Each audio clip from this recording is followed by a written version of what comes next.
in the 1960s, when Mao Zedong was sending people from the city into the countryside, so the conditions, firstly, were very different, which is the countryside was still, this is where a lot of the work was being done to produce food. It was a lot more manual 60 years ago in terms of food production.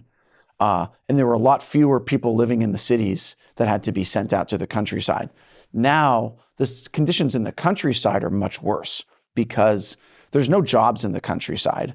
A lot of the harvesting of grain and other things is done mechanically. So there's less human work to be done, which is why there are fewer jobs. And then, on top of that, right now you're seeing like the massive flooding in northeastern China is like ruining big parts of China's crop production. So there's like even fewer jobs.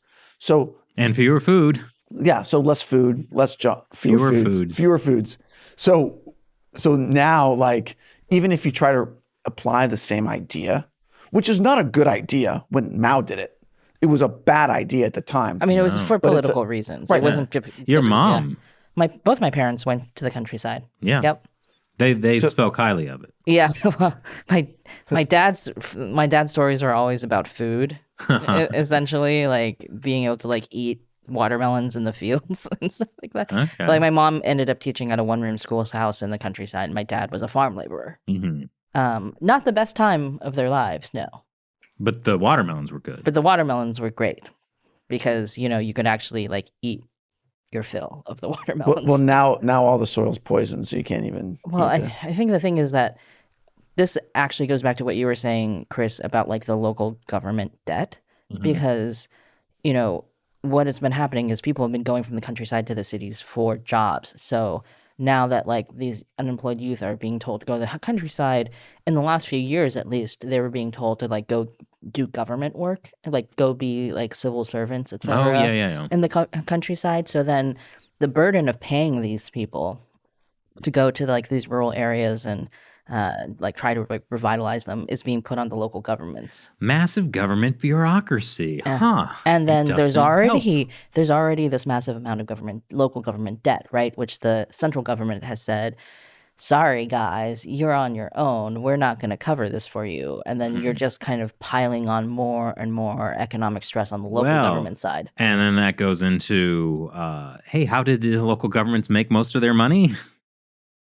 Like selling farmland to developers. Real estate. Yeah. But I'll just say one thing, that from an economic standpoint, if the Communist Party is trying to lift up employment by having people do more government jobs, it's not going to help their economy overall, because it still costs money to pay people, and the government has to get the money from somewhere, which is tax dollars. I mean, it's not a great solution.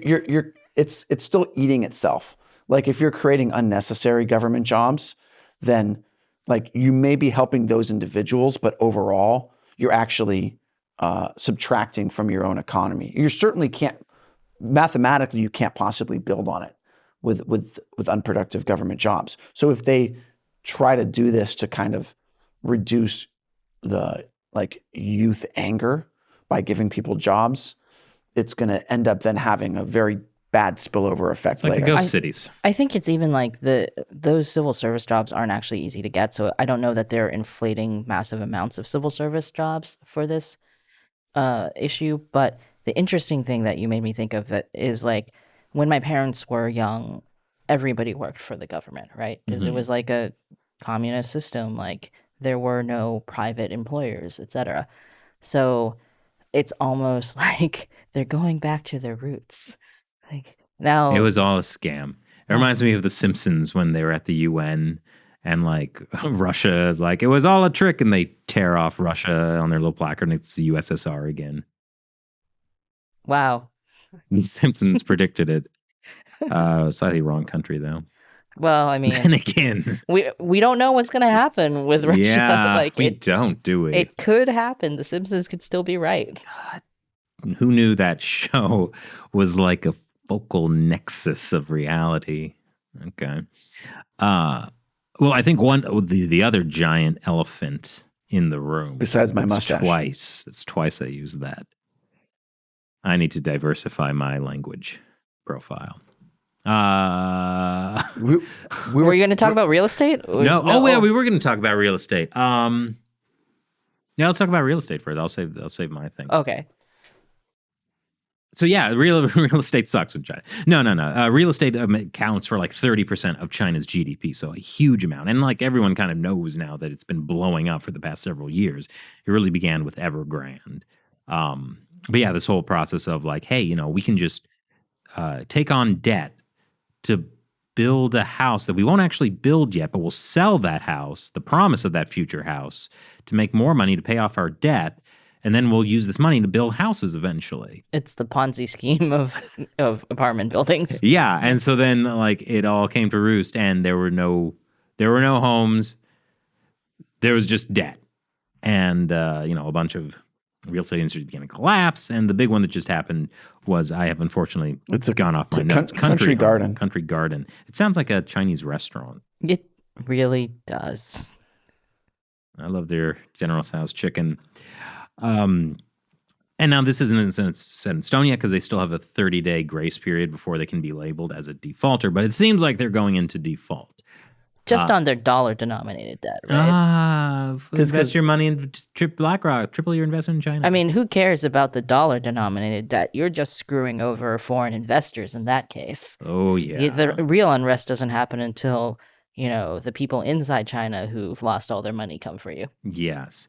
But yeah, so Country Garden is significant because it's one of the few major private developers that hadn't exploded. But yeah, it seems like this is until now. And the basically the only way like local governments can't raise taxes. That's all. They don't get funding from the central government. Like real estate was their big moneymaker. After the one-child policy. Fining people for reproducing. What a system! What a meritocracy! Why can't we have that in the U.S.? Oh my God! And there are people who say that. I hope they get crushed by the elephant in the room. The elephant just sits down. Yes. Is that what it is? Yeah. So it's a bad situation, and I think what this shows, Country Garden situation also shows, is that like what has been propping up the Chinese economy, and we've been saying this for many years, is foreign investment. Yes, and if that goes, the Chinese Communist Party will collapse in exactly 23 hours and 44 seconds. Thumbnail, Xi Jinping on fire. I'm good at YouTubes. Well, the problem is they always suck the foreign investors back in. That really will be the trick. Like, have foreign investors figured it out at this point? Will that money come pumping back in? And it seems unlikely because, like, even China itself with like its espionage law, Foreign Relations Act, they're doing things to make foreign business in China even more difficult. They're raiding companies, right? Raiding companies, like they're making basically anything a national security issue. And this has a lot of foreign companies pretty freaked out because there are things that are being targeted that are just a normal part of doing business in China. And we have interviewed people who like have come up under these kinds of things before. Yeah, businessmen who were just in jail in China. Yes, for doing things that would be considered like normal corporate research or like background checks. Yeah. And then now because when everything is a state secret.